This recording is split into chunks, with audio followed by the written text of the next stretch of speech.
Hello mga boss. Sorry kaayo kay dugay na nako ni nakuha na video niya karon pa jud nako nahimuan og vlog. So mga 9 months ago pa ni siya nga video. Karon ipakita na nako kung giunsa nato paggama ning wall art painting nga mix art siya dinhi sa Davao's Food Avenue. Ang atong buhaton dinhi kay related pud sa Davao nga culture. So naisipan nako nga i-paint dinhi kay ang dagway sa usa ka babae nga nitibo. Nganong babae?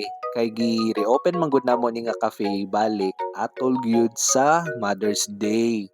Mao nang babae gyud. Mao nang mao gyud ni ang una nga nisulod sa akong una-una nga i-paint. Una gihimo nako is-sketch nako daan sa papel ang katong drawing dayon gispa-scan nako siya. Unya gigamit namo ang projector para ilapat namo ang picture sa wall. Unya gitrace na pod nato ang picture.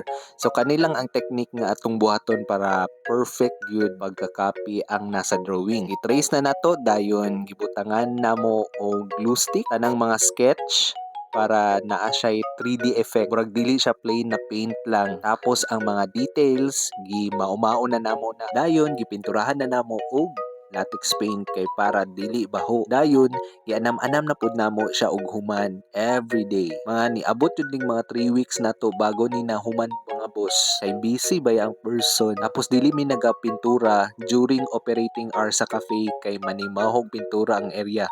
Mao nang every closing hours sa gud mi nagahimo ani obra. Basta kami tanan Wood Ave family ang naay contribution ani sa pagmugna ani nga painting. Katong hapit na mahuman, ato na dayong gibutngan og mga classic color sa mga beads, sequins, ug syempre ang buhok sa nitibo gibutangan nato og artificial vine leaves para matawag yun siya nga mix art. Kung buot ninyo makita sa personal ni nga painting, adto lang mo sa Davao's Food Avenue, Matina Crossing, Sea Oil Gasoline Station Compound at bang sa Matina Central Elementary School, Davao City. Ayun! Okay ba ang finished product mga boss?